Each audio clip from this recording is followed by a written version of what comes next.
Energy audit. Oh, my apologies. This should have, I should have started this recording. It was on, but at some point in Jena, which I paused it. But now the recording have started. So let's proceed. So, but unfortunately, in our energy discourse today, the discussion about or around energy efficiency is not well pronounced. So renewable energy has taken over the space, making energy efficiency look, sorry, a moment. I need to admit some people who are in the waiting room.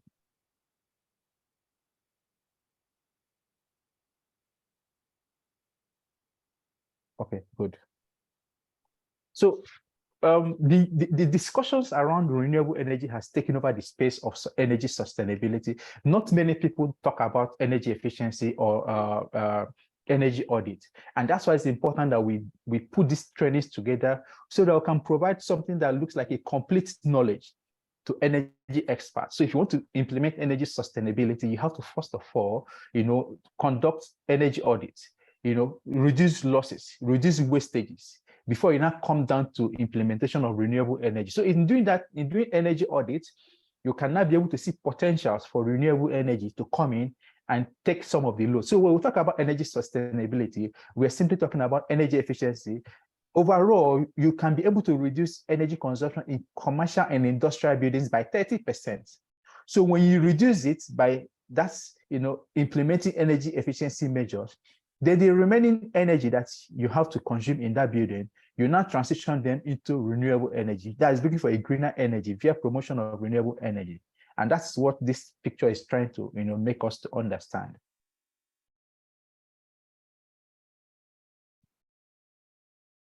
Okay, so let's define energy. What is energy? Okay, because a lot of time, we're going to come to that in the next slide, but let us have in mind that energy is different from power. Energy and power, they are different and they are not the same thing. Even though they are related, they are like brother and sister, but they are not the same thing.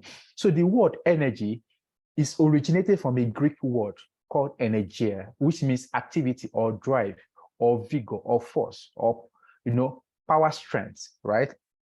So it's a Greek word, and it is the capacity to perform work or heating or cooling. This is energy. So energy is one of the most important concepts of natural science. Nevertheless, it is very difficult to define in few words. Energy is a complex system, a complex process. So why do we need energy? Why is energy important? We need energy for a lot of things. The basic things that we need energy for, even in our homes, is preparation of food, heating and cooling our home, personal hygiene, light, work. Then we also need energy in industries, for production, for transportation of goods, and for commodities, production of commodities and all what have you that, the industry set out to achieve. They need energy to do all of that. So energy is, is inevitable in our world today. In fact, if we take out energy, from our planet Earth, we'll all be dead in the next minute. So energy exists in different forms, okay? In all of these forms, you cannot see energy. You can only see energy in one form, which is the visible light. That is the only form of energy that is visible to the eyes, which is, like I said, as the name implies, visible light. But apart from that, every other forms of energy are not visible. So we have mechanical energy. When you're talking about mechanical energy, you're talking about your car, moving or driving your car. That's mechanic. Your car is a mechanical system. In fact, it's a complex system of mechanical, electrical, and chemical system. But chiefly of them all is a mechanical system because it's movement. You talk about frog. We human beings, we also have mechanical energy. By virtue of talking, by virtue of walking, you're exhibiting a mechanical energy. We are going to define this more professionally in this presentation.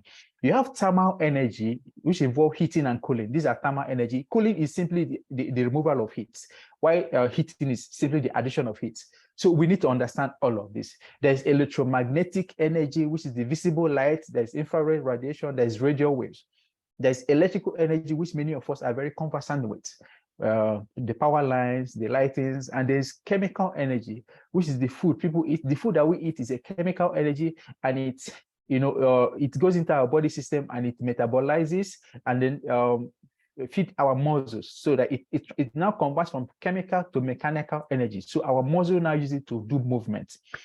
And they will have nuclear forms of energy. So all of these are different forms of energy that we need to understand. So where is energy from? Where does energy come from? Okay, primarily energy comes from the sun. Think about everything that has to do with energy. Primarily energy comes from the sun. And how does it now convert into all of these, different forms and types that we already know today? So in our elementary science, we are taught photosynthesis, a process known as photosynthesis, which is a process by which green plants convert sunlight into glucose, right? So that is the first conversion of energy from the sun into edible food, which is the plants that we have today, right? So from the plants that we have today, both humans and animals feed from these plants, right?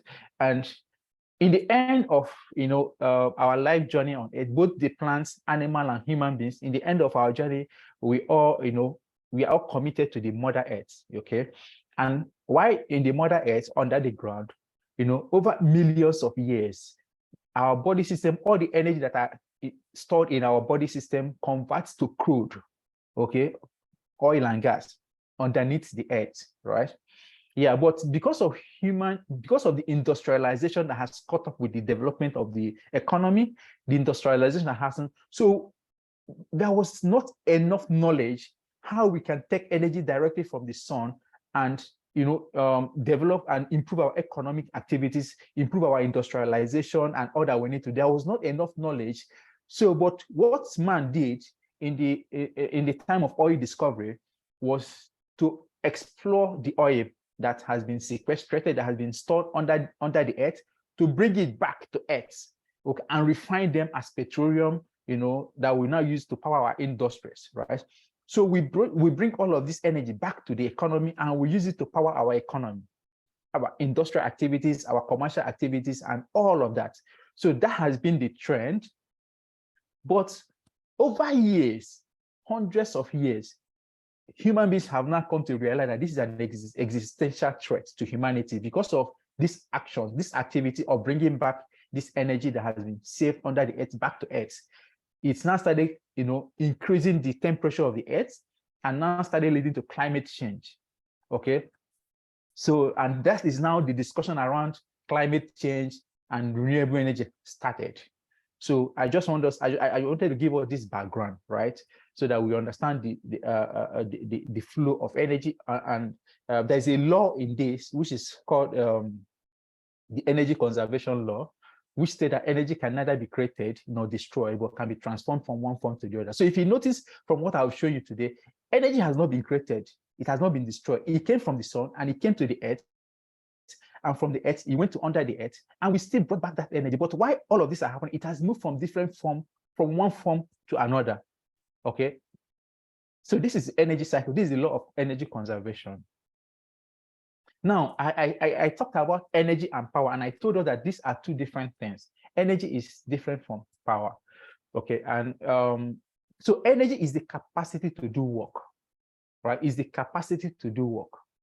And it's derived from a fundamental unit of force and distance, or Newton and meter.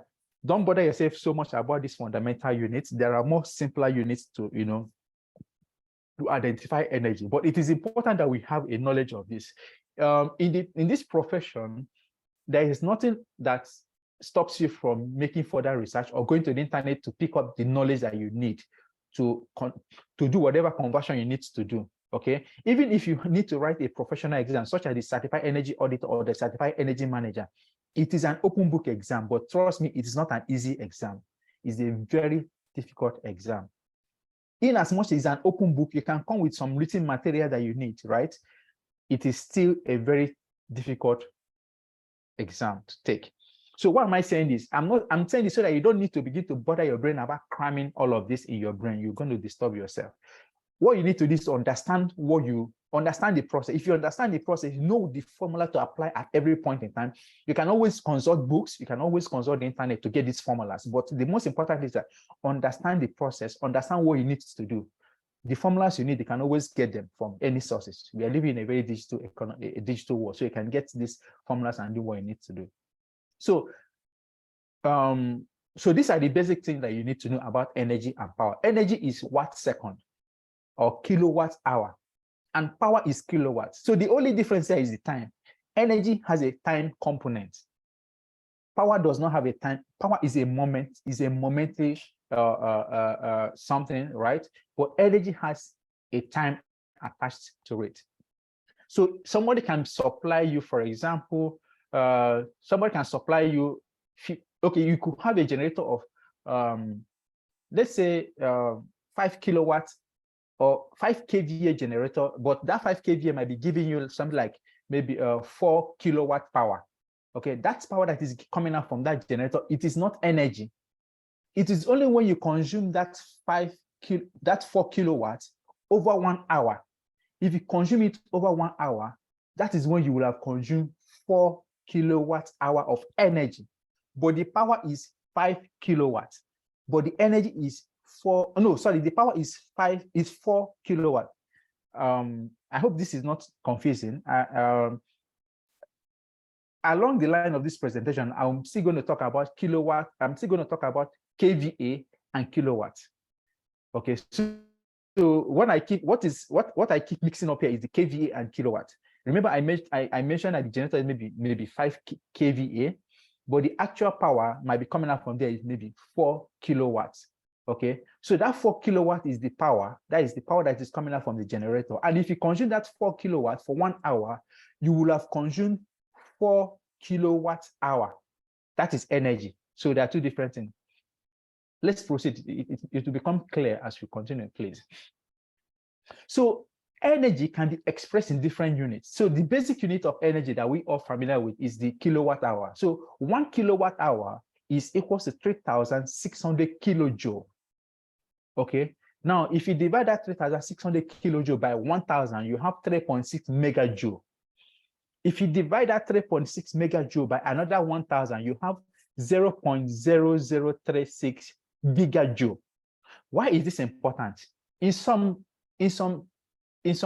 problems that you're going to see, you might see energy written in megajoule or gigajoule, and your final answer might be required in kilowatt hour or kilojoule. So you need this relationship to be able to convert from whatever unit that you're given or you have to any desired unit. So we have power, like I said earlier. Power is the rate of energy. You know, that's when 1 ampere is pushed by 1 volt. I will still explain this as we proceed, but the takeaway for me here is that 1 kilowatt hour is equal to 3,600 kilojoule, and it is equal to 3.6 megajoule, and it is equal to 0.0036 gigajoule.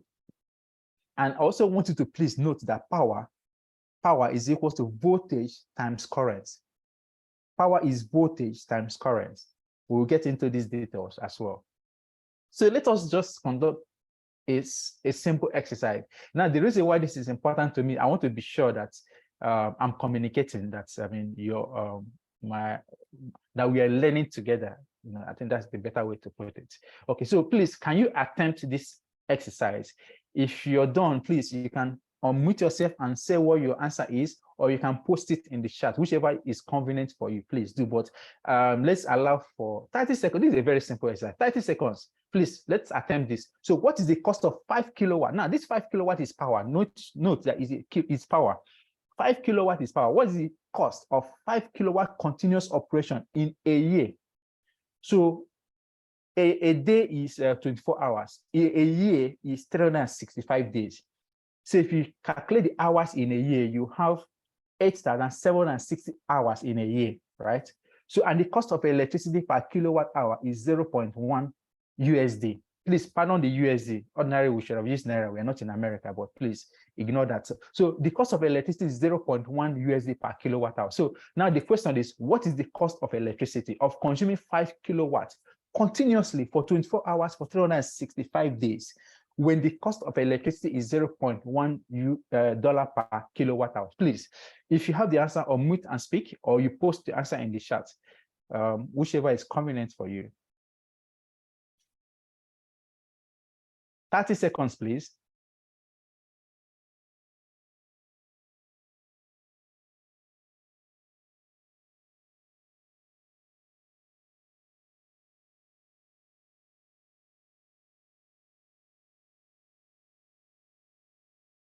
Okay, we can read you.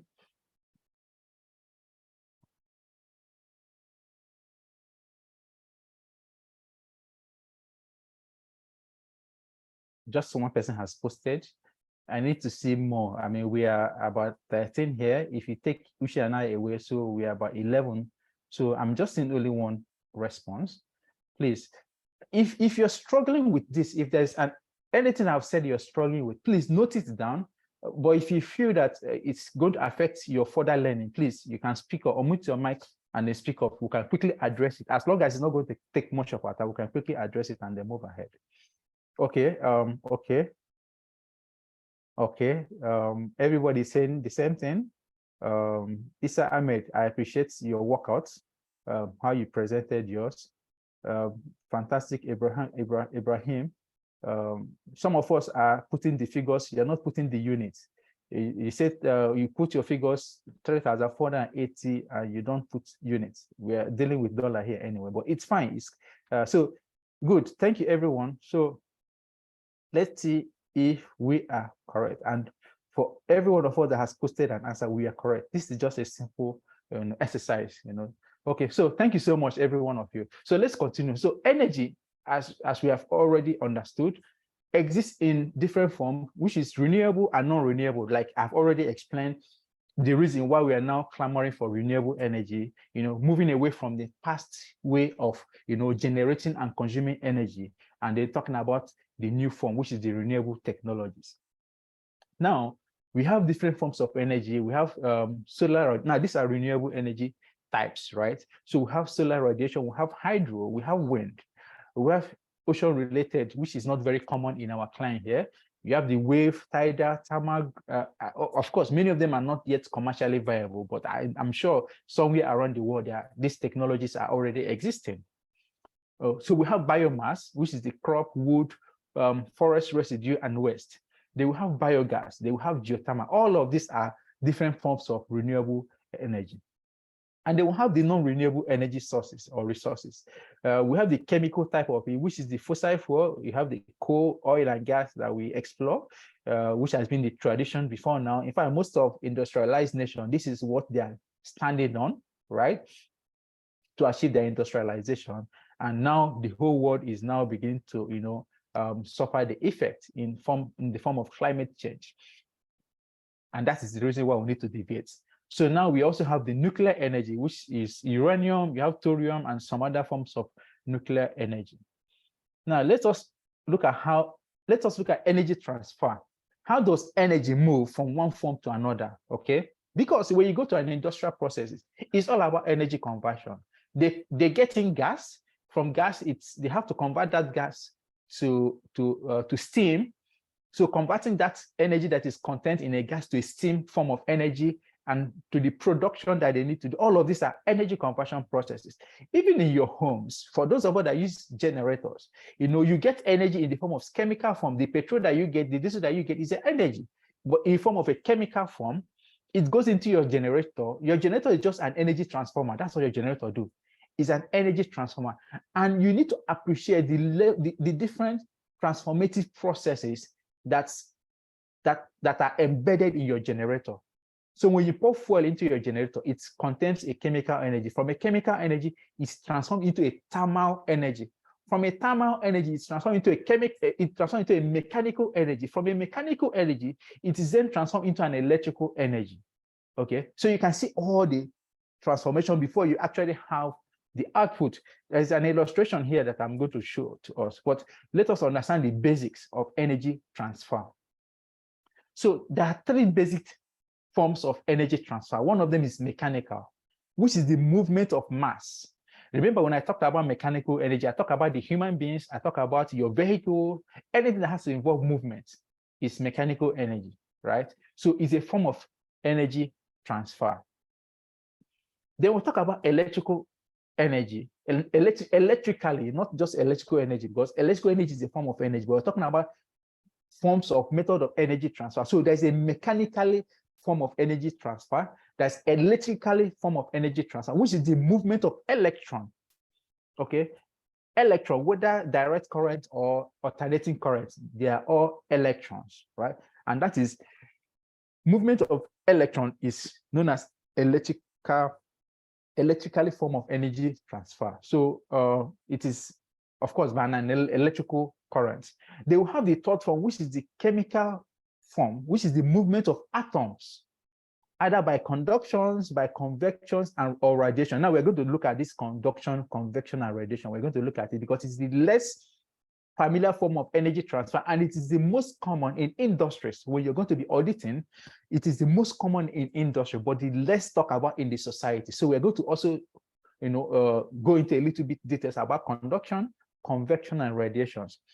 Electrical form of energy transfer, most of us are already familiar with that. In our homes, electricity comes in,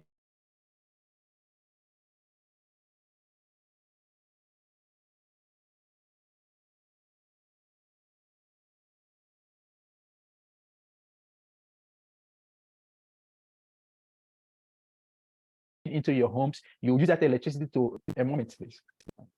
Okay, sorry, something was coming in to interrupt my network. Am I audible? Can you hear me now? Yes, sir. Okay. Sorry, I something interrupted my network. I need to take care of that. So we have the chemical form of energy, like I say, which involve the conduction, convection, and radiation. We're going to talk about this. We are all familiar with mechanical form of energy transfer. Like our body is an example.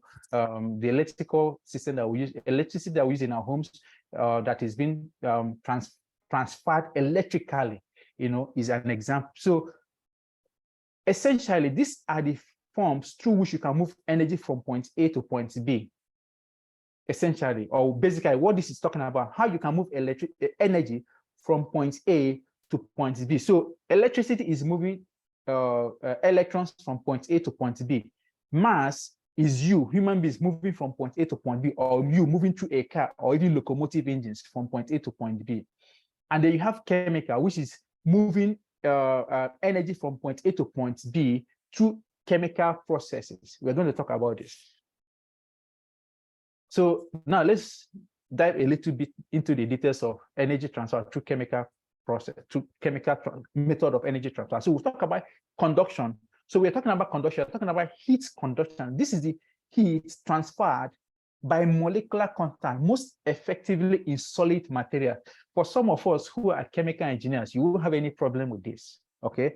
Me, myself, I have background in chemical engineering, right? But most times when I speak, people think I'm an electrical engineer. No, I'm not an electrical engineer. My background is chemical engineer, all right? But even as we proceed in this training, you'll find out that in energy management, in energy auditing, in fact, you need chemical, electrical, and mechanical engineering knowledge, right?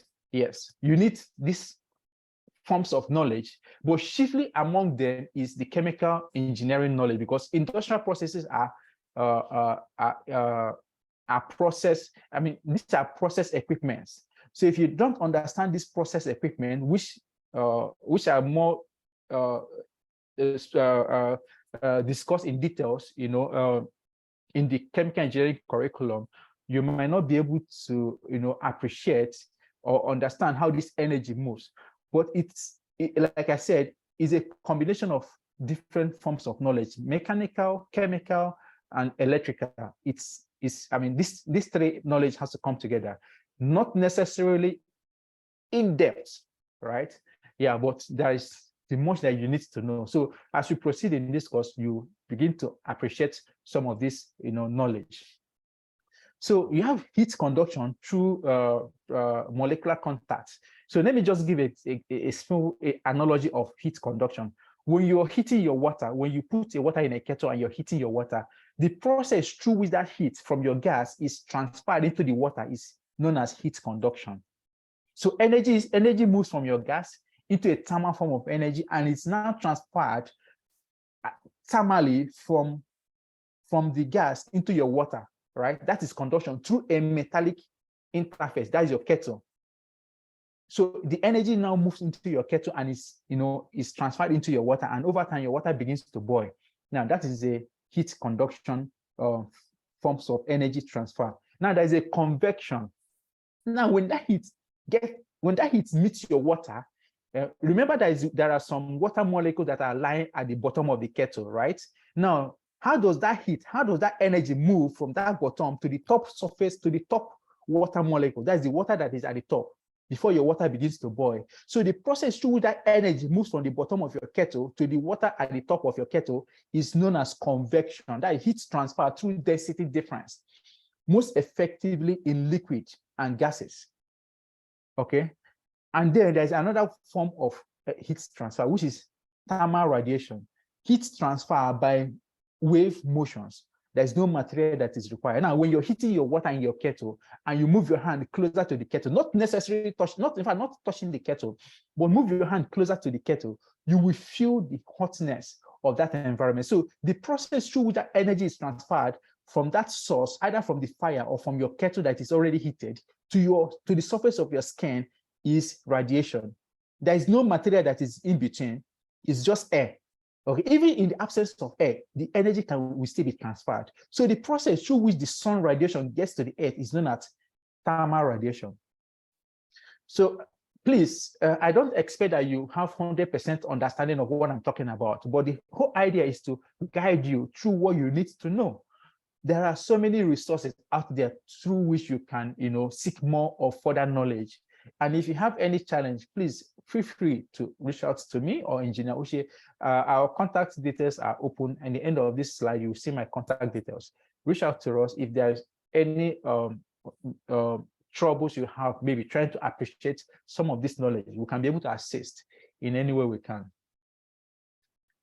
So this is a type of heat. There are two types of heat. We talk about heat, and some people might begin to wonder what is all of this about heat that we're talking about, right? So most times energy ends up in the form of heat. In fact, if not 100%, 99% energy, 99.9% energy ends up in the form of heat. So it is important that we understand how this energy ends up and see if there's an opportunity to recover those energy. It is only when you see where this energy is ending, because energy cannot be created nor destroyed, it can be transformed from one form to another. Please follow the logic. It cannot be destroyed, it cannot be destroyed, it can transform from one form to another. Meaning that the energy that comes into your building that you're paying for leaves this building in one form or the other. So you need to understand the form through that energy leaves your building. And if you understand that, you can now begin to understand what technology can you use to recover that energy that is leaving your building and return it back to the building. That's the primary function of an energy auditor. Identify how this energy is leaving the building and return it back to the building. In fact, make sure that the minimum amount of energy leaves the building. So if you can recycle the energy, what that means that you will have less amount of energy that you need to bring into the building, meaning that you have less amount of energy to pay for. I hope that logic is very clear, and that's why we are talking about heat. So there are two types of heat. Okay, there's a sensible heat. When you touch the kettle, when you're burning, you touch the iron or the kettle, you're going to feel the heat. Those are sensible heat. So sensible, we can sense it by touching the substance directly or indirectly with a thermometer. Now there's what we call latent heat. Okay, now the energy, the latent heat are the energy that changes substance from one phase to another. And I give you an example. When you're heating your water, your temperature starts to increase. Maybe your water might be at 30 degrees centigrade, and you start applying heat.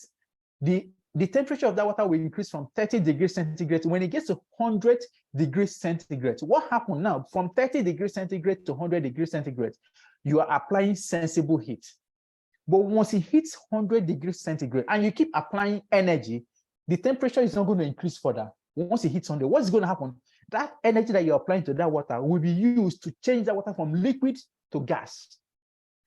And that's what we call latent heat. That's what we call latent form of energy. It's not increasing the temperature, but it is changing the phase of that substance.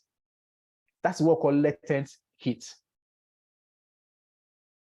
So now this, what I've just explained to you now, this is just an illustration of it. You know, taking water as an example, okay, so this is an ice. When your ice goes below degrees centigrade, it converts from liquid to solid. When you extract heat from water and it gets to 0 degrees centigrade, it begins to change from water to ice, which is solid. So from liquid to solid. And that is where you have your melting point. Okay. If you add heat to your ice, if it gets to 0 degrees centigrade, it converts from solid to liquid. Okay. And if you continue to add heat, if it gets to 100 degrees centigrade, that is your boiling point. It converts from liquid to gas. So energy that you need to do at the melting point and at the boiling point are latent heat, because it's only used to change phase, not to increase or reduce temperature.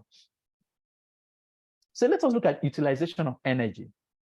I mean, how do we use energy and all of that? So let me just give a general illustration of energy system, right? So I'm going to use power generation as an example.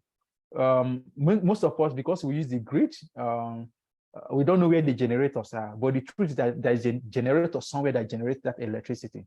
And that generator is either being fed, either coal. Okay, we don't use coal in Nigeria, but we use gas. So that generator is being fed gas, okay, into that generator. And what comes out is electricity. Okay, so assuming you have 100% energy content, please follow this understanding, follow this logic. You have 100% energy content in the gas that you feed into the power plant, right? By the time this energy is coming out in the power plant, right, you will have lost almost 70% of the energy content. You started with 100% energy, or you started with 100 units of energy. But by the time it's coming out from this power plant, you will have lost 70 units of that energy. So the question, how did you lose them? Remember when I talked about the conversion processes in the power generation? This is a chemical form of energy. It goes into this generator, it converts into thermal form of energy. So at every point of energy conversion, there are losses. So when you're converting from chemical to thermal form of energy, which is is it carburetor? What does the combustion? You know, we have this internal combustion system in every this thing, either your vehicle or your generators. There's an internal combustion system.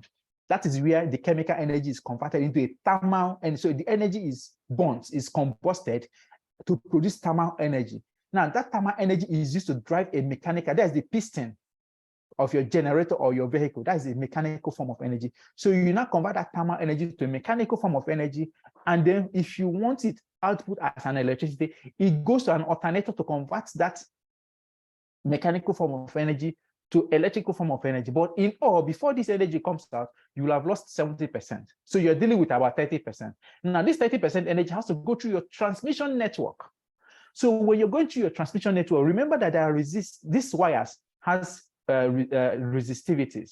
So the energy that is used to overcome some of these resistivities in the wire will heat up the wire and goes to the environment as heat. Okay.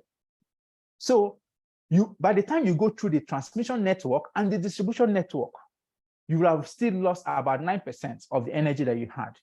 So the energy that eventually come into your facility might be about 20 or 21%. Then your equipment, the equipment you have in the building, we also have their own losses. Okay, so motor might have as much as 10% losses. Okay, so now the whole essence of illustrating this so that we can be able to understand energy losses and where these losses are occurring, and know where to target. Where do we target to make sure that we reduce these losses? So if I come to a facility and they have their own self-generation, I'll go to the generator and see how I can, first of all, reduce this large chunk of loss here. Okay. So in our next classes, we are going to be talking about all of this, but this is just the foundation for us to have this general understanding and knowledge of energy systems. But you can see that by the time this energy gets to the point where you need to consume it, you're having about 9 units, 9.5 units left. Assuming you're using to pump water, because this is a pump, this is a motor that drives the pump, okay? This is the water that comes out. So the actual work that this energy do, we started with 100 units, but the actual work that the energy do is just about 9.5 units. So the question for us as an energy auditor, at what point, where are these energy losses occurring?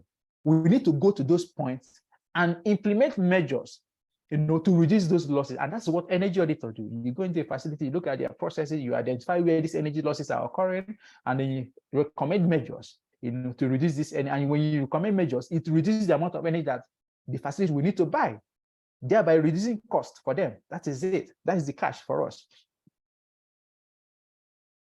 So now there is something we call energy indicators. Okay, so we usually use this when we want to compare two buildings. Okay, so if you have, now the best way for me to explain this is this. Okay, let me start with specific energy consumption, which is one of the very, very critical and vital form of energy indicator. So if, for example, Dangote is producing cement and Bua is also producing cement, you can imagine if Dangote spent 5 kilowatt hour of energy for 1 bag of cement, 5 units of energy, 5 kilowatt hour of energy to produce 1 bag of cement, and Bua is using 10 units of energy, 10 kilowatt hour of energy to produce 1 bag of cement. Who do you think has the upper hand in terms of market competition? Unmute yourself and speak, please. I want this to be interactive, right? So we are co-learning, right? I'm only leading this process, but we are all co-learning. I want this to be interactive. I just made an illustration. Dangote is producing 1 bag of cement and using 5 units of energy to produce 1 bag of cement. And Bua is producing the same bag of cement and is using 10 units of energy. Who has a competitive advantage in the market? Dangote. Why? Why? Yeah, because it's using less energy. Fantastic. Okay, mute yourself. I don't hear myself. Okay, good. Thank you very much for that wonderful response. He's using less, and that is the goal of any energy auditor. When you go into a facility, you're trying to reduce how much energy they use to produce their product, so that they can gain market, they can optimize their system and gain market advantage or competitive advantage in the market. Okay, so it is very key and essential for industries. And that is why you see that industries in Nigeria are not surviving, because somebody will go to other place, maybe China, and produce something for less cost than you use in Nigeria. And when they bring it back to Nigeria, compare the import duties and clearing that they need to do, they will still sell it cheaper than the one you produce in Nigeria. It is because our industries are highly inefficient. They spend up to 40% additional energy to produce that same product that you produce in China. Apart from that, there are other issues anyway, but I'm bringing this back or down to energy cost. It has been proven by research that Nigerian industry spend 40% more energy than other countries. Indonesia, Brazil, we spend 40% more energy. So that 40% more energy are inefficiencies. So we cannot compete. So the goal of an energy auditor is to also make sure that you help these industries or these buildings reduce their energy consumption so that they can compete. So this is how you benchmark. This is how you also compare, the industry with another industry. If you want to do that comparison, there's a larger form of comparison, which is the GDP. We call this energy intensity. So it's the quantity of energy required per unit output of activity, example like the GDP, so that using less energy to achieve that output reduces the intensity. Now, like I said, this is on a broader scale of maybe GDP. So let us look at electrical energy, which is the most basic, the most desirable, and the most common type of energy. Why is it the most desirable? Because From electricity energy, you can convert it to any other form of energy. From electrical energy, you can convert to mechanical energy. From electrical energy, you can convert to sound energy. You can convert to thermal energy. I mean, you can convert to virtually any type of energy from electrical energy, right? But if I give you chemical energy, if I give you petrol, okay, you need to convert it to other forms of energy before you come to electrical energy, right? So, I mean, so it's the most common and the most desirable. So, what is electricity? What's electrical energy? So electrical energy is two things primarily: voltage and current. Voltage and current. So voltage is measured in volt, and this is what pushes electricity through a pipe. It's what pushes electricity through a circuit. Sorry, not a pipe. I was also because I'm going to present an analogy here, right, with the water system. But here we're talking about circuit because electricity flows through a circuit. So voltage is actually the force that pushes electrons or electricity through a circuit, and it is called a driving force. And they will have current. Current is what is being pushed by the voltage. Okay, you know. So let's use an analogy like a pipe, a water that is flowing through a pipe, right? Now, the pressure that is pushing water through a pipe is voltage. The water itself that is being pushed through that pipe is electricity. So what do you consume? You don't consume voltage. What you consume is the water, which in this case is the current. Let's not make this mistake. Now, for some of us who don't have background in energy or energy system, or even for some of us who have this background in energy system or electricity, and let us have in mind that we don't consume voltage. What we consume is the current. The voltage is only a pressure that pushes the current. Okay, so and the voltage is always static. There's always a standard voltage. Like here in Nigeria, we have the voltage for homes or for consumption. That is the low voltage is 230, and it's expected to be, you know, constant. Maybe it can move, it can oscillate, but it has to oscillate within 230 volts. So it's constant. But what changes is your current. The amount of current that you consume in your facility is what changes. So whether you're driving, whether you're using it to power your electric motors or power your TV or even charge your phone, the voltage is the same. What changes is current that you consume. So if you're charging your phone, you consume small amount of current. Okay. If you're powering your TV, you consume a higher bit of a current. If you're powering your air conditioning system, you consume a higher amount of current. Okay.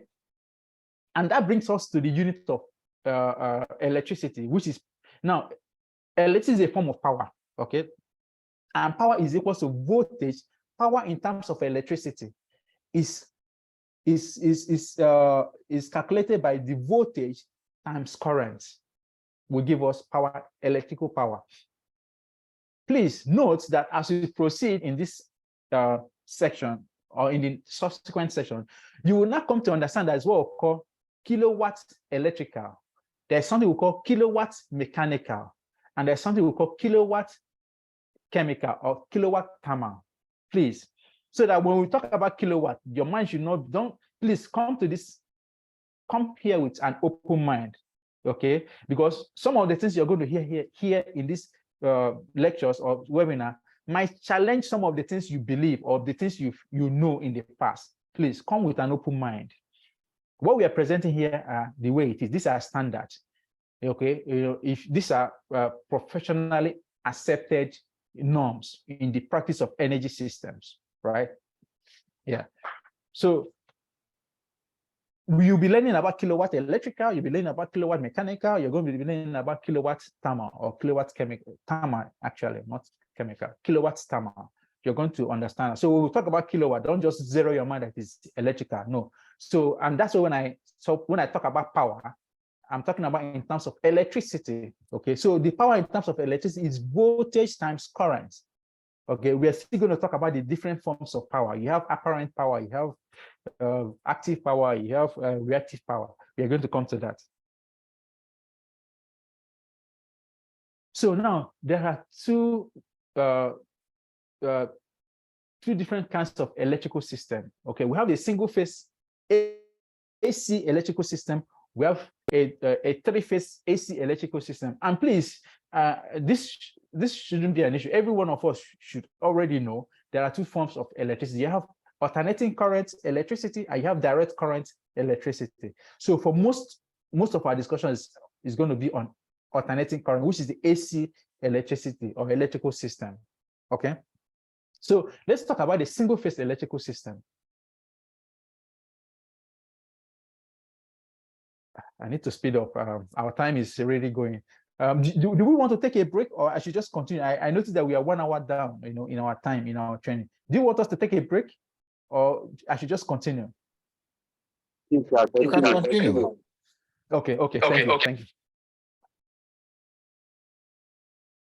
So we have, we're going to be looking at single phase, and we're going to be looking at three-phase electrical system. So now single phase, this is the power system having only one sine wave. And the frequency of that sine wave is 50. In Nigeria, we use 50 as a frequency. In America, it's 60, I think, 60 hertz. But in Nigeria, it is 50. So it is country dependent. So this is a symbol of a single phase electrical system, what we are looking at. Okay, it's a voltage, is a plot of voltage against time. And you can see the wave. This is what makes it alternating. Okay, it's alternating.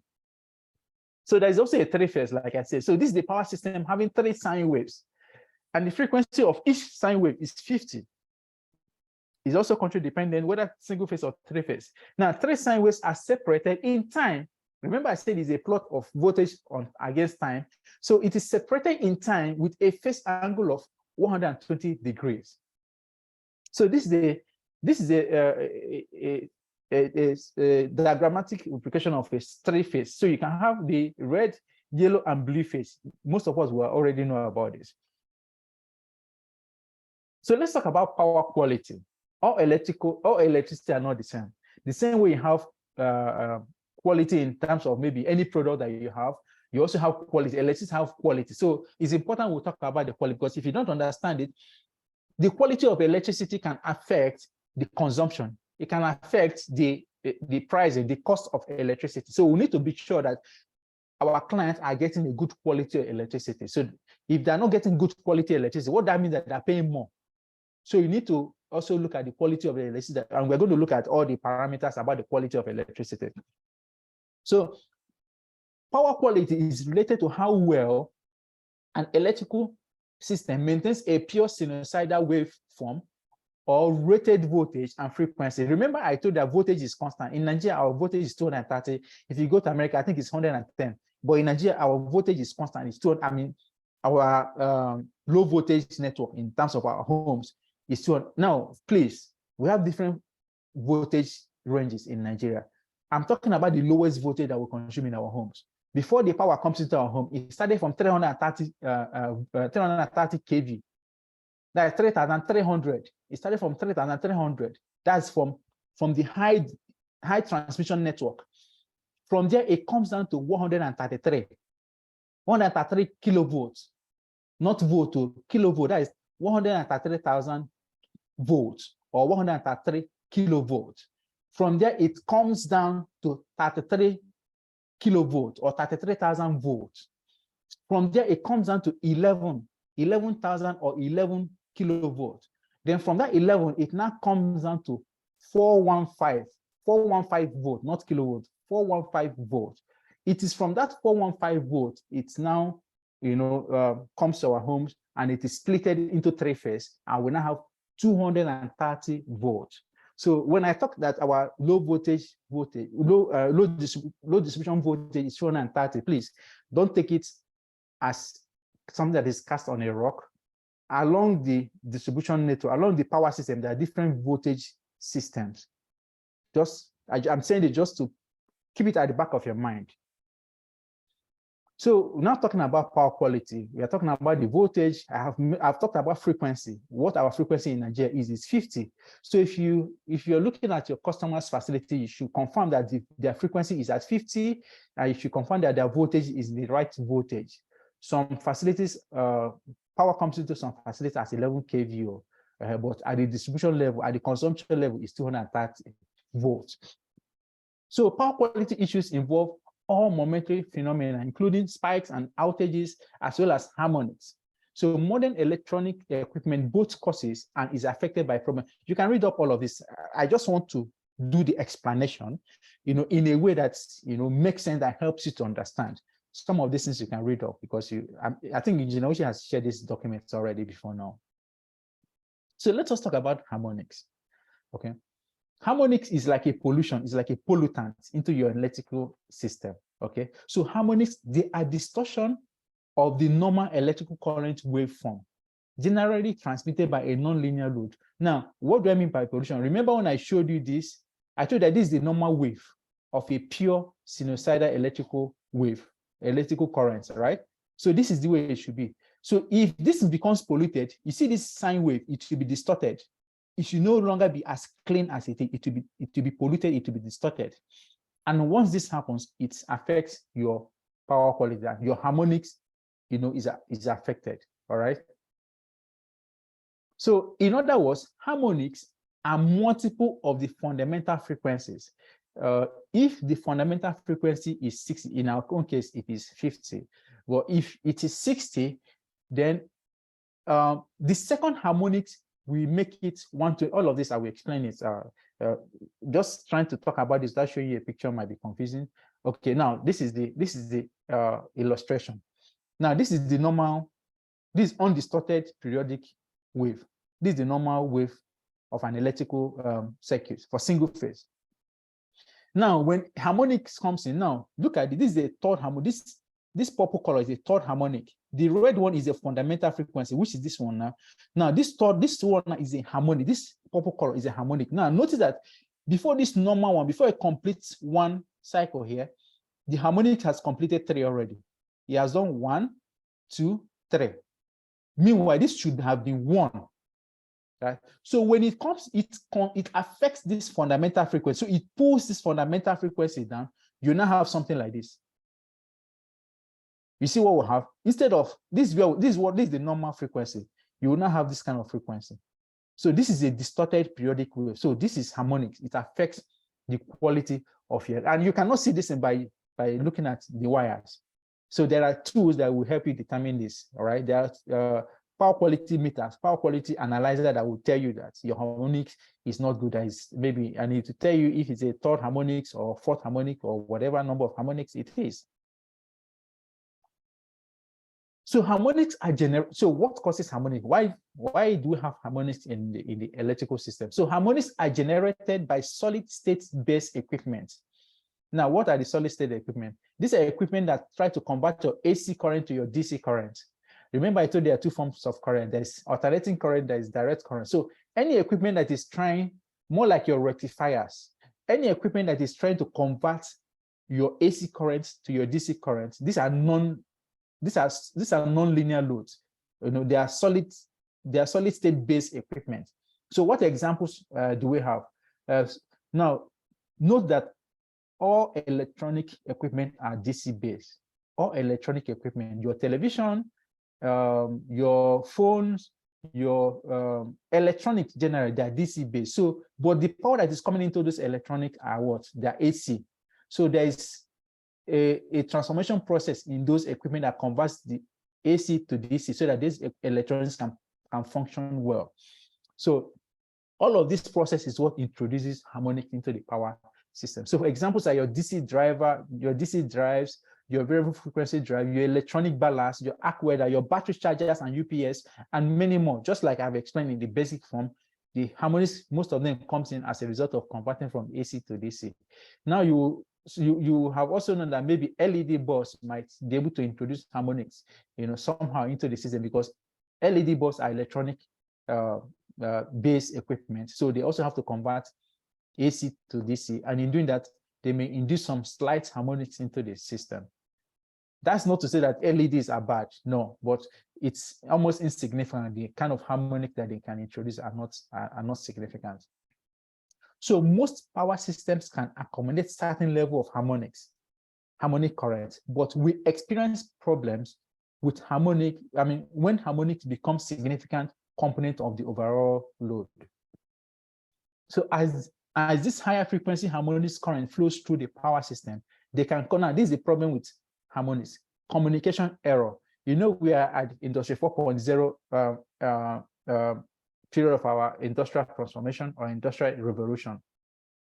So some of these IoT equipments, they depend on the quality of electricity or the number of wavelengths to be able to carry out some actions. So if there is harmonics in your system, it's going to affect the communication error of these IoT equipments, and it can lead to overheating, and it can also lead to metering error. So how can they be corrected? Okay, they can be corrected using harmonic filters, right? So the measure of the amount of harmonics in your system is called total harmonic distortion, THD, total harmonic. So when you plug in your device or your PQ, power quality analyzer, in the electrical system, what you're going to see is THD, that is total harmonic distortion. That is the way it is measured. And you can cure this using harmonic filters. So harmonic filter is a series of parallel resonance circuits designed to shunt or block harmonic currents. So let's talk about voltage imbalance. Now, when we talk about voltage imbalance, we are talking about three-phase electrical system. I've told you there are two different types of electrical system. There is single-phase and there is three-phase electrical systems, right? So when we talk about voltage imbalance, we're talking about three-phase, not single-phase, three-phase electrical system, all right? Now, what does this mean? Remember, I told you that we have a standard voltage, okay? A static, I mean, it should oscillate around 230, right? That's voltage, assuming you're using the lowest voltage. There is also the one of 400. Sorry, I need to correct something. When I was talking about our voltage levels, when I started from 330, 132, 3311, when I come down to 415, I think I mentioned 415. Please, it is not 415. Our Nigerian voltage at that level is 400. Most of us who are in the system will have gotten used to 415. Please, it is wrong. Our system is 4. So if you please don't bother yourself if you don't understand what I'm trying to say now. If you convert that 415 to the lower voltage of your household, you will get 240, okay, which is not our standard voltage. But if you convert 400 to the line voltage that we use in our house, you will get 230, which is the normal standard voltage. That's, by the way, I just have to bring that in for some of us who already have this knowledge about our voltage levels and how it comes down. But if you don't, if you're not conversant with that part of it, don't worry. I mean, you'll catch up later on that. So now, when we're talking about voltage imbalance, we're talking about three-phase system, like I've already said, right? Three-phase means that you have three wires. You have the red, yellow, and blue phase. Each of them have their own voltage, and they are supposed to have the same voltage. Maybe if it is 400, they all should be 400, 400, 400. But you notice that sometimes one might have 415 instead of 400. One will have 400. One will have maybe 380, for example. So when they have these different voltages, then you have imbalance in their voltages, okay? And that's what you need to look at for. If there are imbalance in your voltages, it creates problems, especially for industries that uses heavy equipment like motor systems. It creates problems for them. So problems can occur because of voltage imbalance between three phases. This can be serious problem in motors, especially. Now, percentage voltage imbalance is found as a ratio of the largest face-to-face voltage difference from the average divided by the average voltage. Now, let's take an example.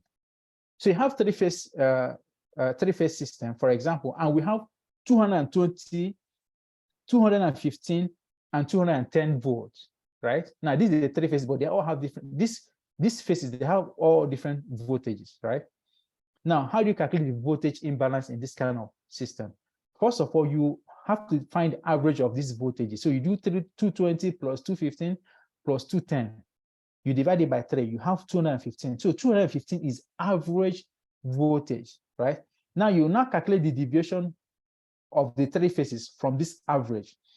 So you do 220, that is the first one, 220 minus 215, 215 minus 215, that's why you have this 0. The first one, 220 minus 215, you have 5. 215 minus 215, you have 0. 210 minus 215, you also have minus 5. So what you're going to do, you take the highest of them, whether plus or minus, they are the same thing. So if this were to be minus 10, we are going to use 10. Now, the reason why the plus or minus is insignificant is because we are dealing with alternating currents. It's insignificant, so plus or minus is insignificant. So you take the highest voltage deviation of the phase. So the highest is 5.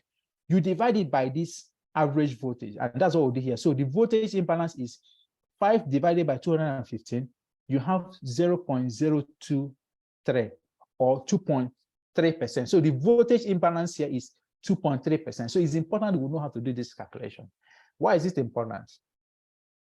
If this voltage imbalance, if it increases, I think voltage imbalance of 1% or 2% is okay, but if it goes beyond that, it becomes a problem.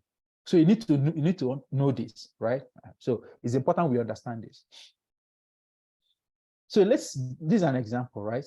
If we have 400 volts, 385 volts, and 409 volts, the voltage imbalance is the maximum deviation divided by the average, which is the maximum deviation is 13. I mean, if you follow the process that we use in the other place, which is you find the average of these three phases, 400 plus 385 plus 405 divided by 3. If you do that, the average you will get is 398. That is the average you get. If you minus 398 minus 400, you get 2. If you do if you do 400, sorry, minus 398, you get 2. If you do 385 minus 398, you get minus 8 or so. If you do 409 minus 398, you get 13, and 13 is the highest. So you do 13 divided by the average, which is 398, and the voltage imbalance is 3.3%. Now, these are further examples that we can do on our own. These are further voltage imbalance example you can do. The answers are here, so you can do them, and then you check how well you're able to do the calculations. Let's just proceed. I need to hurry up. I need to up my speed. So what are the problems with imbalances? Now, electrical equipment can overheat, electrical circuits can fail, it can reduce equipment operating life, production and operation impact. So it has different ways. You might have a 3-phase motor and you switch it on. Instead of turning in the normal clockwise direction, it's possible you could start going anti-clockwise direction, possibly, depending on the on the level of your power quality deviation from the standard. So we also have under voltage. Now, when we're talking about voltage imbalance, it could be over voltage, it could be under voltage. Okay, so either way, it creates problems in the electrical equipment, especially in motors or industrial motors and all of that. Now, let's talk about power factor, which is very, very critical. So power factor indicates how well a current and voltage are working together, a number of 0 to 1 or 0 to 100%. I mean, remember when I talked about kilowatt electrical, I told you that power is equal to power times current. So and I showed you the sine waves. So when both of them are working, in harmony, it's like a marriage between current and voltage. So when all is going well for them, power factor is fine. But once there is a disagreement between the current and the voltage, the power factor will change. It will become bad. Okay, so that's what power factor do. And power factor helps us to convert active power. It helps us to convert apparent power, which is kVA, to active power. We are still going to come to this. Okay, so the ratio of how much power supplied that can be used to perform useful work. Now, please note that kilowatt is what actually used to do your real work. Kilowatt is your real power. Your kVA is the total power that comes into your facility. Okay, but out of this total power that comes into your facility, some of them are wasted. Some of them they don't perform real work. So kilowatt is what actually does the real work, right? And this is what ideally you should be paying. I mean, you're paying for this, but if you don't manage the wastages, that gives you the real power, you end up paying more. And that's why some people will impose power factor penalty. I mean, you pay more because your power factor is bad. So there are different types of power. There is kVA, this is apparent power, and I've explained this already. So the kVA is what actually comes into your house. The kilowatt is actually what you use to do real work, the actual work. This is what but the reactive power is the wastage. So a combination of these two will give you these two. And it's best illustrated using, okay, I will still come to this. It's best illustrated using this beer analogy. So what you're actually paying for is the kVA, both this draft, both this foam that you have here and the real work. So now this is the real power, this beer that you have here. And these ones are just there. They're just more like a waste, and they're the kVA, but you're paying for everything. Okay, so this helps us to describe power factor. So the most you can reduce from this, the better. If you reduce this to 0, then this your kVA becomes equals to your kilowatts. Okay, I will still come back to this. Right? I just want to, before then, I want to illustrate something. Now, we have different kinds of load that can affect our power factor. That's where I wanted to talk about before we get to that analogy. There are different kinds of load that affects our power factor, and it's good we all have understanding of these kinds of load that affects our power factor. Now, the first of them is resistive load. Okay, there's a resist. So, and in an electrical system, volts and current both ideally have a sinusoidal waveform, which I've explained. If the current and the voltage waveforms are aligned and reach their maximum amplitude at the same time. Now, what is amplitude? These are the waves, right? Now, the black one is the current, the red one is the voltage. Now, you notice that both of them, they reach their maximum amplitude at the same time. Both the current and the wavelength, this is their maximum amplitude. They both get there at the same time. Okay, so when this happens, they're in perfect harmony. Your power factor is 100%. There is no loss. There is no loss. And the kind of equipment, remember we're talking about resistive load, the kind of equipment that can give you this kind of harmony is your heaters, your electrical heaters. There is no loss. Their power factor is 100%. If you're 100% of electrical current that goes into heaters are converted into heat, they are resistive load. Okay, that's why the yellow bulb that we used to have in before that are now being phased out, those are they are resistive load. And that's why when you put your hand close to them, you feel that it is very hot. So in the process of resisting the electrical current and converting into heat, they begin to glow, and that's how they were, at first, they were beginning to use as an electrical lighting. But now we find out that a lot of energy are being converted to heat instead of light.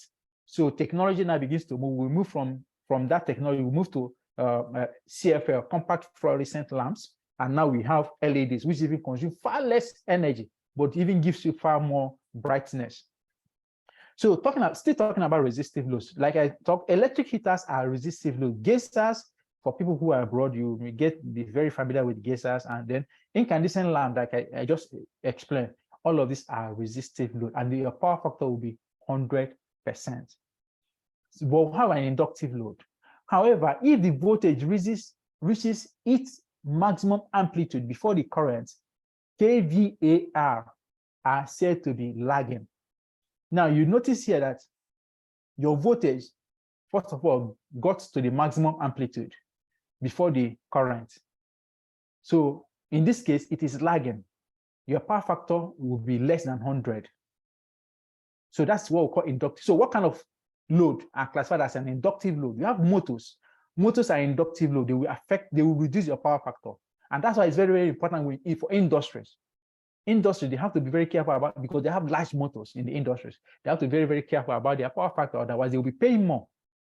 Transformers are all inductive loads, So the magnetic field in this load causes the current to slow down. And therefore, your power factor is less than 100.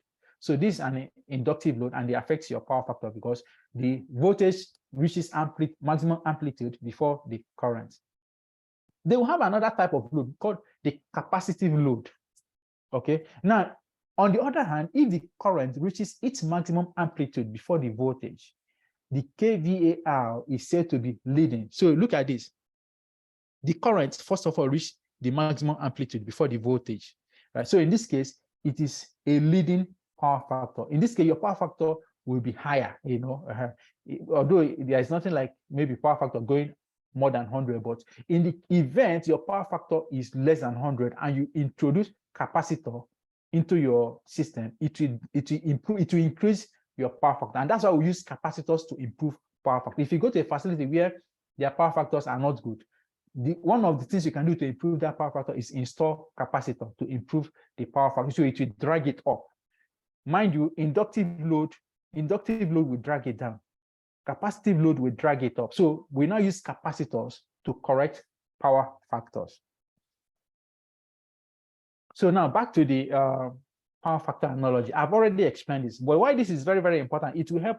If we understand this very well, we can calculate any, we can convert any form of power to a desired form of power. So if we have kilowatts, or if we have kVA, we can convert to kilowatts.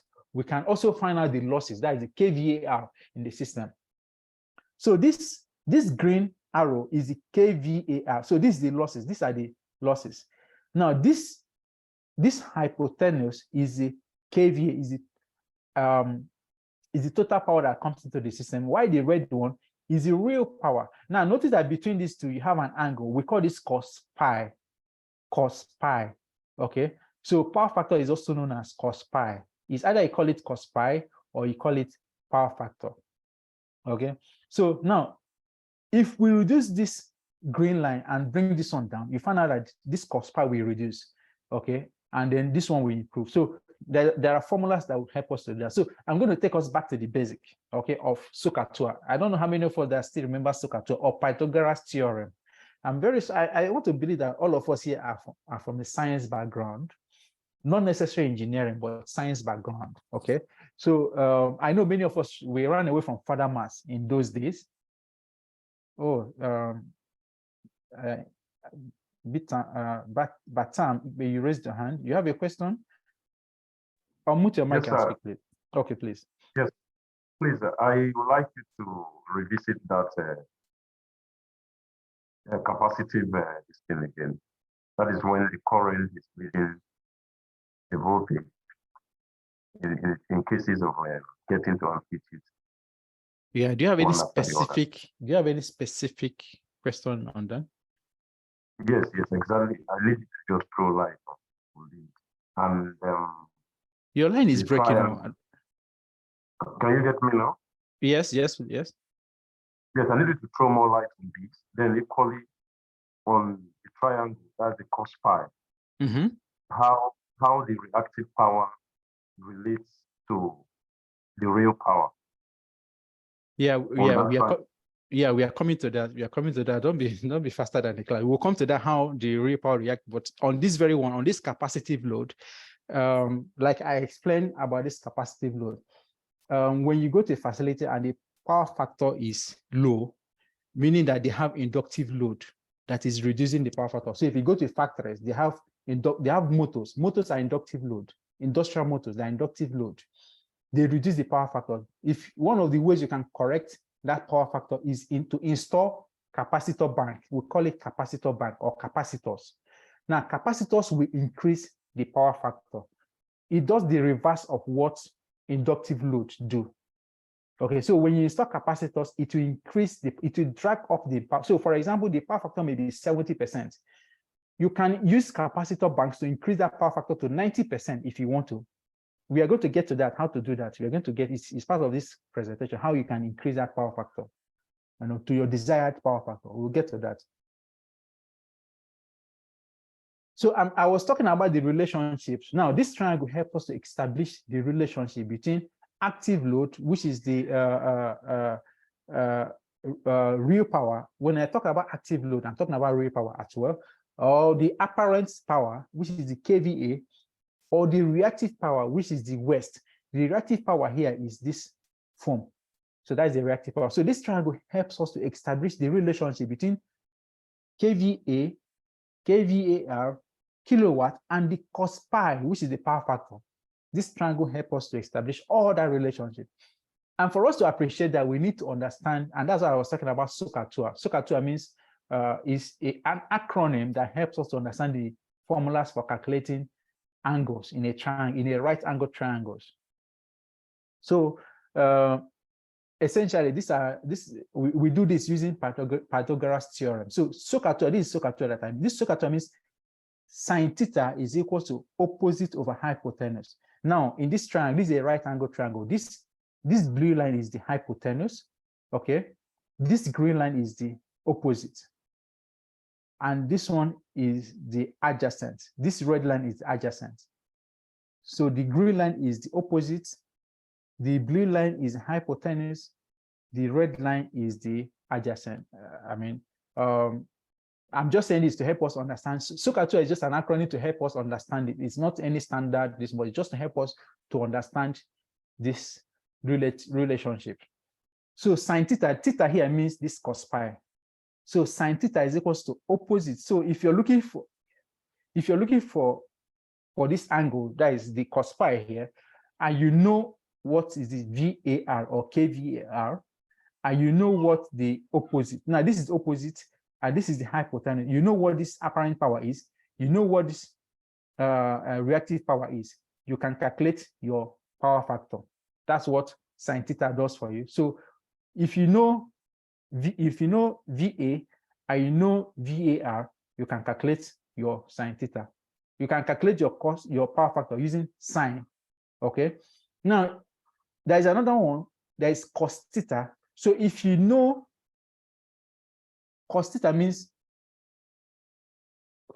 cos theta is equals to adjacent over hypotenuse. That is CAH. Okay. So adjacent is your real power, okay,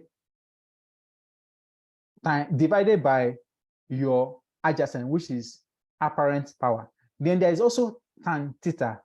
I'm really sorry for some of us who may, but I'm sure if all of us are from a science background, we may remember this, but all we need to do is just to do more study to catch up with some of these things. I don't want to be too too technical, because I know some of us are not from engineering background, but what is actually needed is a science background, not necessarily an engineering background, but a science background. You'll be able to catch up with some of these things. So, like I said, this is just to enable us to do any calculation around this triangle. If you want to increase your power factor from any point to any point, we can do that using any of these formulas or any of these relationships. So, see sine theta is equal to opposite. I even define what they mean here. Sine theta is equal to opposite over hypotenuse. Cos theta is equal to adjacent over hypotenuse. Tan theta is equal to opposite over adjacent. Please, we'll do an example. It may become clear, but let me just proceed. We don't have so much time. So this is an example. Like I say, example will help us to understand this better. So if a true power, now true power is active power, that is kilowatt, is 700 watts, and cos theta is 45.6 degree. Now, how do you convert this 45.6 degree? Please, we are going to require scientific calculator, or you can use your phone. If you have scientific functions on your phone, you can use it. So if you punch cos, if on your phone, on your scientific calculator, if you punch cos 45.6, what you're going to get is 0.7, more like 70%. That is, your power factor is 70%. So power factor can be expressed in terms of percentage or digits like this, or cos pi. But the thing is that if you press cos 45.6 on your calculator, you get this value here. Okay. So now the question is, what is the apparent power? What is your VA?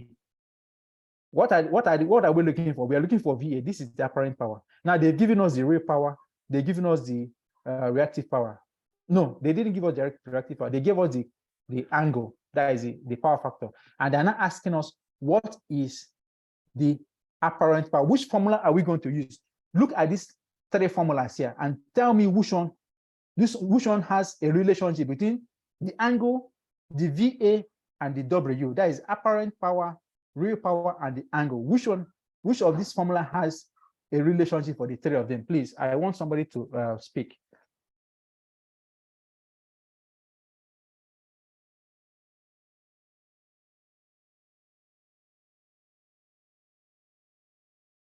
If anyone understands this, please speak.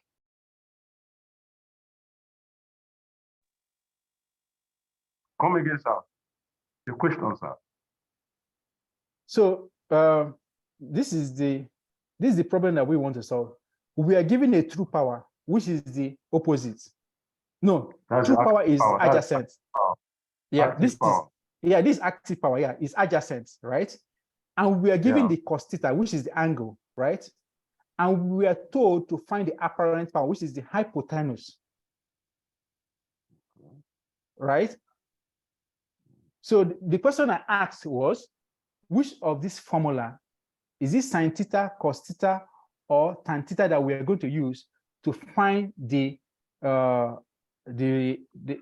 Cos theta. Cos theta. Thank you, cos theta. So cos theta has the relationship between adjacent and hypotenuse. So we are looking for, we know the cos theta, we know the hypotenuse, but we don't know we know the adjacent, but we don't know the hypotenuse.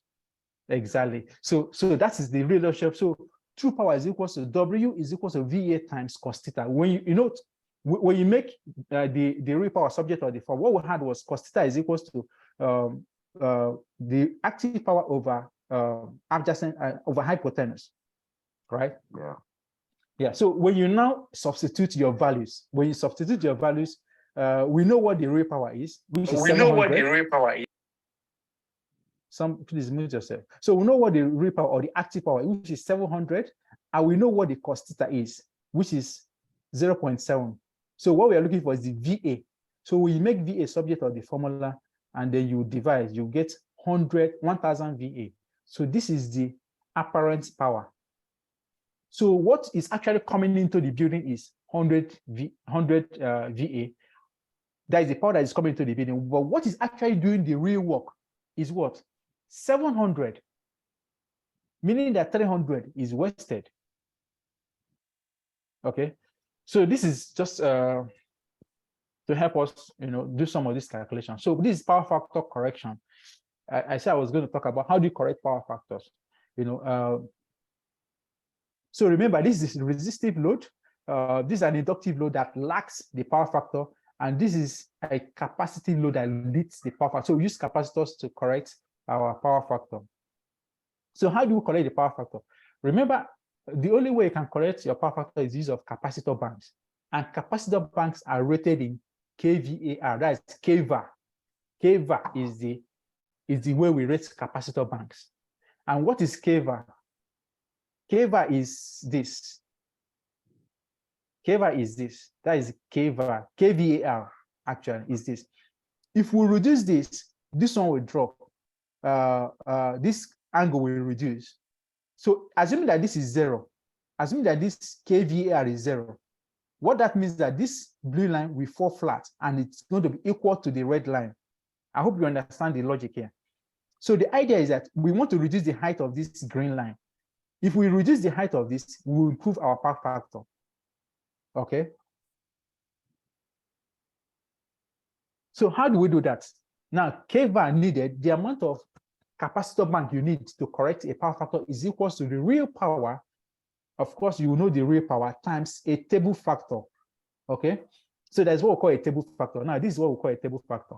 If you look at this table, you find out that on the vertical side of it, you have a power factor from 0.51, that is more like 51%, up to 95%. So this is your original power factor. So if you go to a facility and their power factor is, for example, is 70% or 0.7, and you want to improve this power factor to, now, on the horizontal angle, you have your desired power factor. You want to improve it from 70% to, for example, to 90%.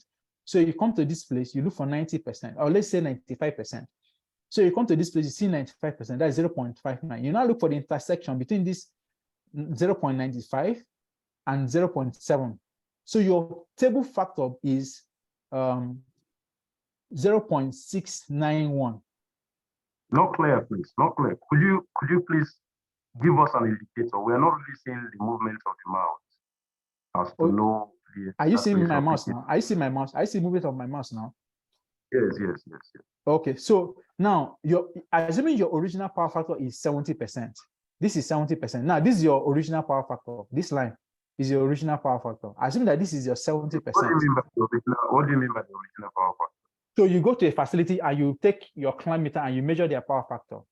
And their power factor is 70%, which is poor. 70% is poor. but you want to improve their power factor. You want to improve it so that they will pay less on their energy bill. You want to improve it from 70% to 95%. And for you to improve it, remember I told that you need to install capacitors. Now, how do you know the quantity of capacitors you need to install so you can improve this from 70% to 95%? Okay. That's what we are trying to calculate. Now, this is your original power factor. So you go there, you measure, your measurement is showing that it is 70% power factor. But you want to improve it to 95%. Now, you come to this angle, your horizontal line. This is 95%.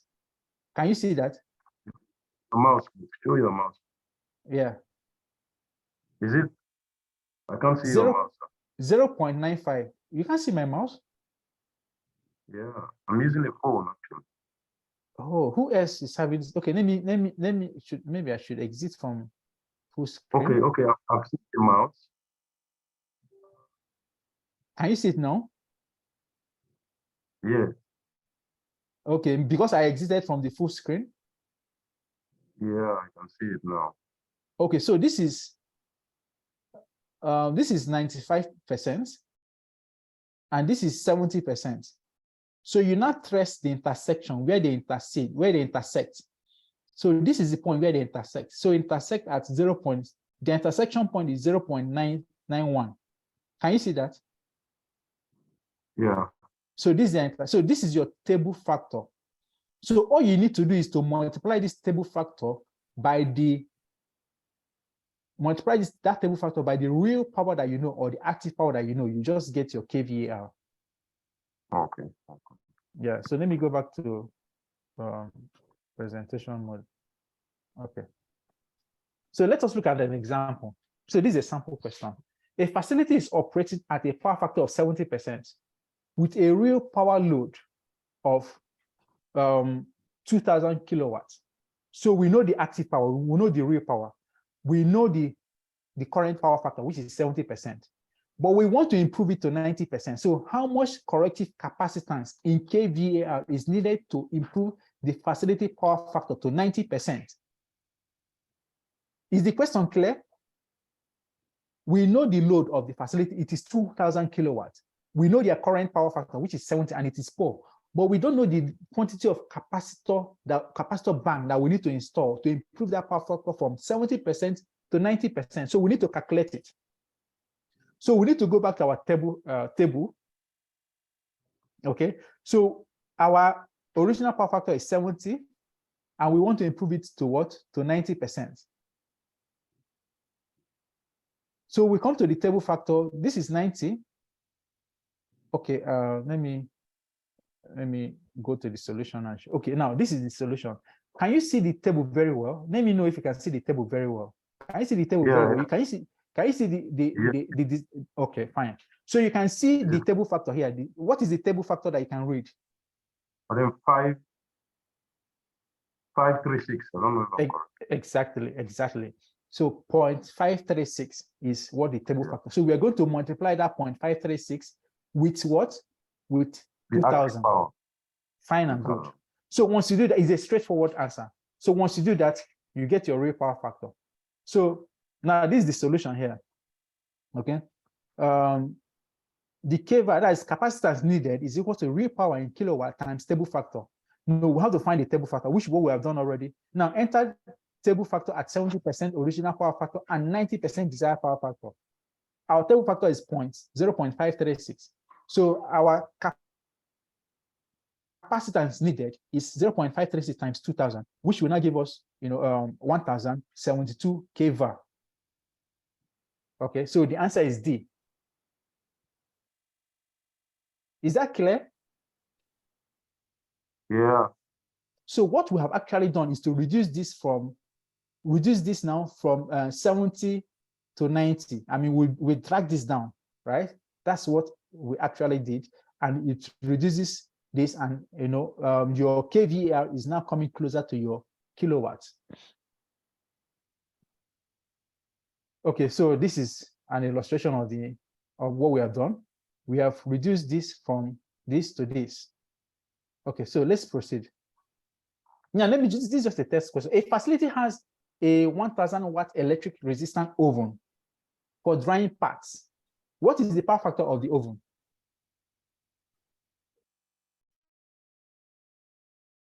A facility has a 100 kilowatt electric resistant oven for drying parts. The question is, what is the power factor of the oven? I need an answer quickly. This is a very straightforward and simple question. Any response? Yeah. Can we get the table? You don't need table for this. Okay. It's not asking you, this is not power factor correction. You're not correcting any power factor. 100%. 100%. Did anyone have a contrary opinion on this? 100%. So why is it 100%?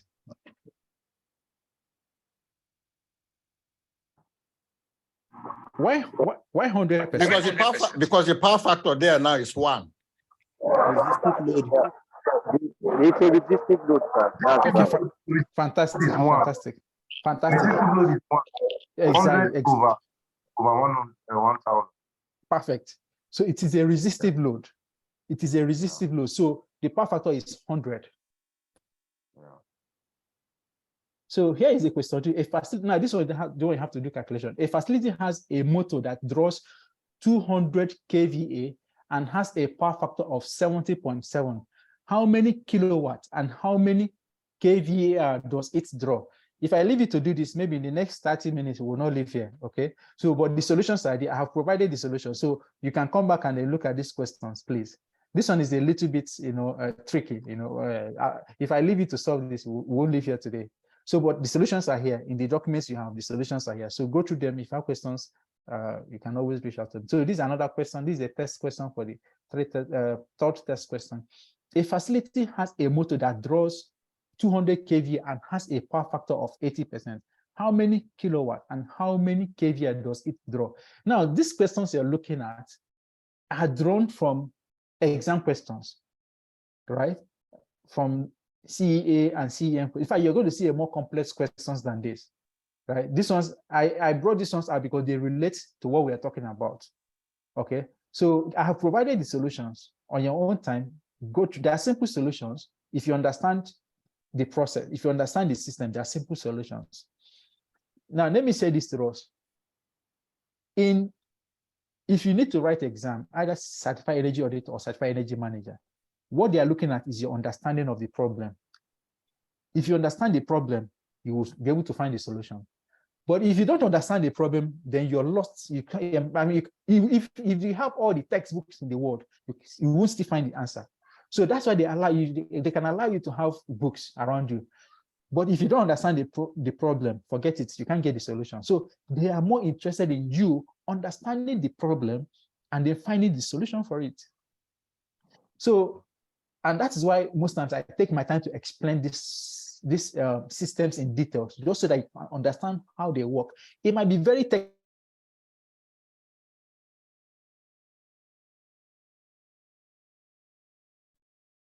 So let me talk about power computation formula. I need to be very fast before we are running out of time. Let me talk about power computation formulas. Okay, I've already told that that power is equal to voltage times current for a single phase.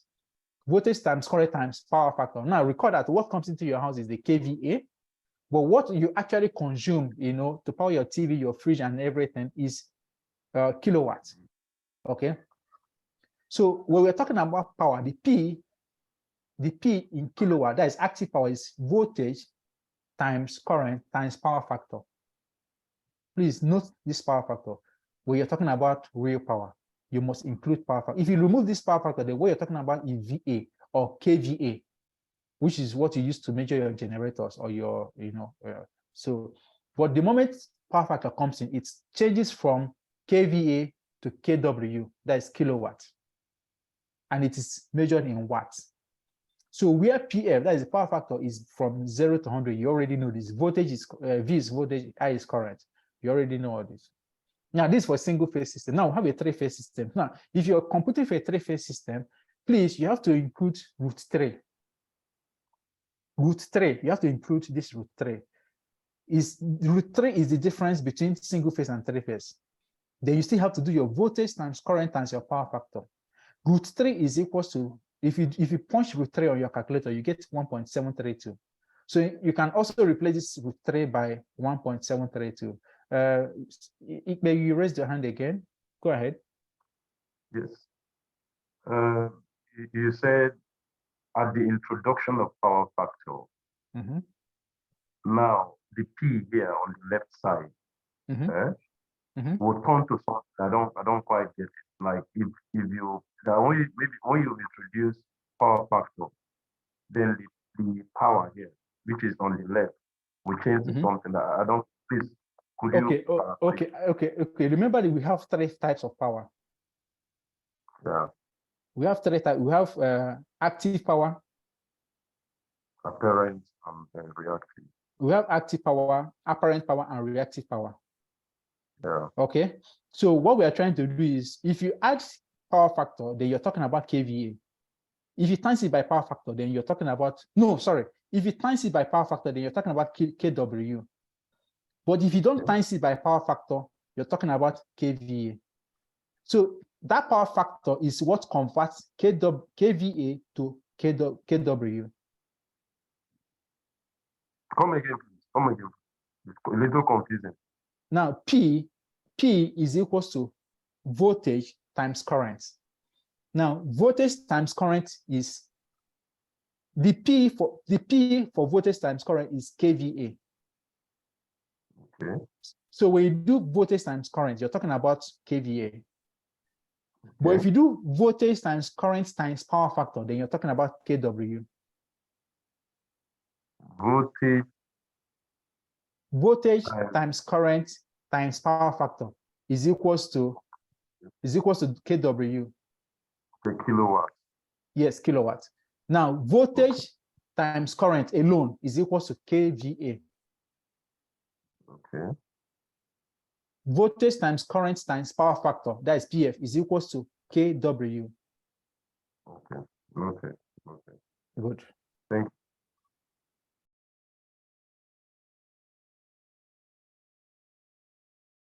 Okay, so now there are different formulas for single phase and 3-phase, and I say for 3-phase you have to include root 3, okay, to get your K. This P here is kW because there is power factor, so it is kW. Most times you are dealing with kW. As long as you include power factor, you're dealing with kW. That is the actual power, the active power. Okay, where P is equal to power factor. So this is an example 1. Let's do an example using those formulas that I just introduced to us. Calculate the power consumption of a 10 ampere. Ampere is current. 120 volt is voltage, and is a single phase. And this load is an electric resistance heater. Now the question is, calculate the power consumption. What is the power consumption? That is kW. Okay, is this something you can try? This is a straightforward question. kW. You've been given the ampere, you've given the voltage, you've given the current.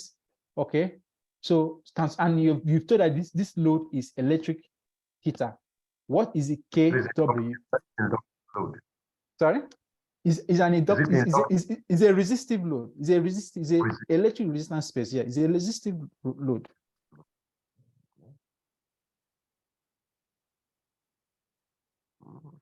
Can somebody tell us what the answer is?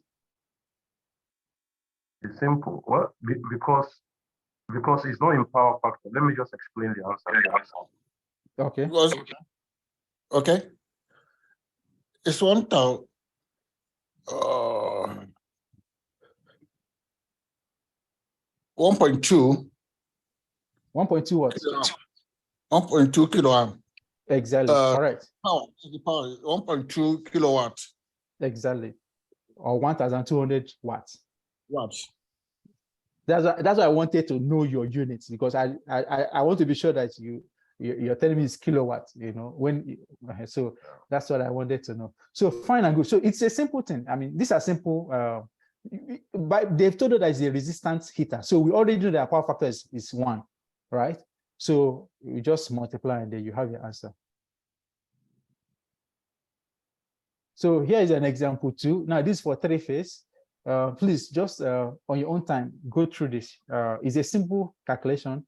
Like I said, you have to introduce your root 3 in this case, And in the question, you've been given power factor already.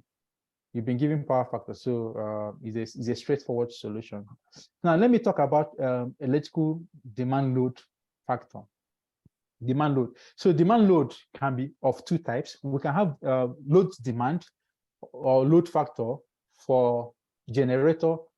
If you're not using generator, you can still have load demand from the grid. It's not very, this what I'm trying to talk now is not very common in Nigeria, but if you go to America, they will charge you. If you go to America, you on your AC, you on your washing machine, you on your fridge, everything at the same time. They will charge you, they will penalize you. They did not say you should not use those equipment, but you should stagger them. Don't use them, all of them at the same time. Now, let me bring it home. If you're using your generator, imagine you have a 4.5 kVA generator, the kind of generator you use in your home. Okay, let me bring it down, maybe 3 kVA generator.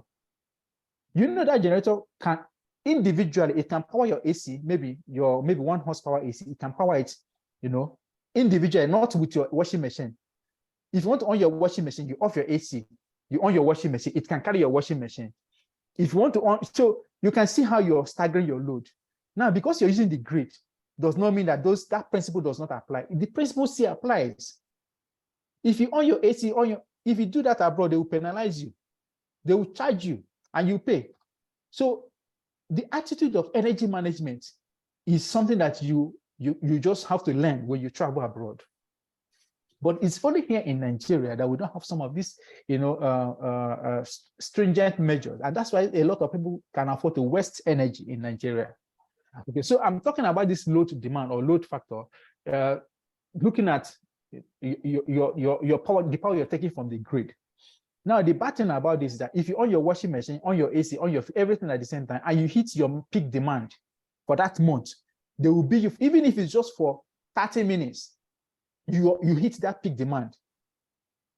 Just for 30 minutes, they will bill you for that peak demand for the entire month. But if you run your AC off it, you run your washing machine off it, you will not have a high peak demand. You'll be billed less, right? So what is the load factor here? Now, remember when I talk about your peak demand, the peak demand is the highest peak that you have for the month.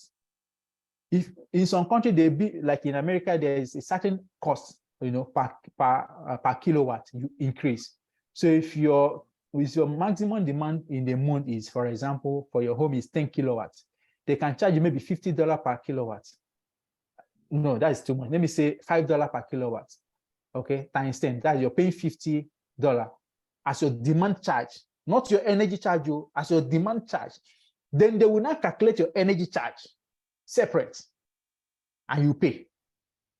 Okay, so looking at that situation now, what is your load factor? Your load factor is your actual consumption in kilowatt hour divided by your peak times time. So the blue area, can you see my mouse? Yes. Okay, so the blue area is your actual consumption. But if for any reason you hit your peak, and maybe the blue and the green, okay, then you'll be billed. Even if for 30 minutes you hit this green area, they will charge you for it. So your load factor is your actual demand in kilowatt divided by the peak, which is the blue and the green area times the time, the period for the month. That will give you there's an explanation here. I mean, it's not something that is difficult to understand, but let me bring it home. Let me bring it to your generator. Okay, your load factor if you have a generator that is 5 kVA and the actual power that I get from the generator is 4 kilowatts, right? If your consumption from that generator is maybe you're only using 2 kilowatts of that generator, okay, then your load factor is 2/4. That is 50%, right?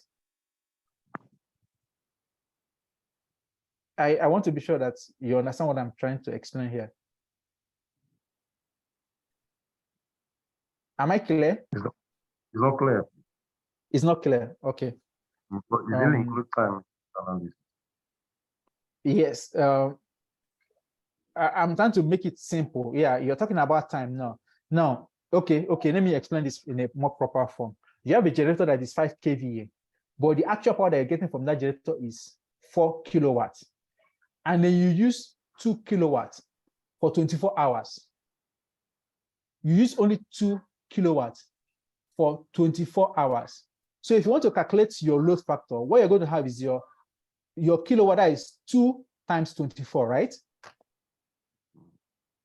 2 times 24, right? So you're going to have 48 divided by your peak. Your peak, the actual capacity of your generator is 4 kilowatts. So you're going to divide 48 divided by 4 times 24. You use it for 24 hours. Yeah. You're going to have 0.5, which is 50%. So your load factor, so you're out of 100% of the load, or simply put, out of 100% of the work that generator can do for you, you're only using 50% of it. That's what load factor means. Is that clear now? You're going to have these materials. You're going to read them. You can ask questions. I'm already out of time, but we're almost at the end of this presentation. I mean, about 2 slides or so remaining. So, but that is it. So a low load factor means that occasionally the power usage is very high. I mean, you can read up all of this, you know. Now, if you look at this load profile, look at this load profile here. The idea of an energy auditor is to, to cut this this high load profile, and see how you could adjust this load to come into all of these points where you have a low load consumption. So what's happening here is that maybe all the equipment are on at the same time. So what you can advise is, okay, what is causing this peak demand? Can you not switch it on at this point and then switch it on at this point? So you don't escalate your peak demand. That is the idea. Okay. You can also do what we call load shifting, right? Now, look at this very one. Now, look at the peak. What is causing this into peak? Maybe they on their water heater at this point and it peaked. But is it possible for you to heat those water when your demand is low? Maybe in the morning when your demand is low, on the heater, and don't on it during the evening when you already have a high demand. You're not on your water heater again to spike up your peak. So that we call this load shifting. Why can't you shift those load to the period when your demand is low? Okay. So that is the whole idea of discussing load factor, as an energy auditor. So here is a simple calculation. When I was talking the other time, I was just saying it from my head, but this is an illustrated, way of doing this as an example. So thank you very much for your time. We actually manage our time well. We are just four minutes behind, but it's fine. Thank you very much for your active participation, for your suggestions, your questions. Do you have anyone with any question at this point?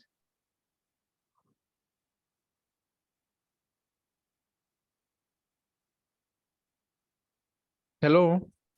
Is there any question at this point? None from my side. Okay, fantastic. Thank you very much. Fine from this end. I didn't hear that. No question from this end. Okay, good. Fantastic. So thank you very much, every one of you, for your. At some point, it looks like I'm trying to rush through the presentation, and that's because I just wanted us to discuss all of this within this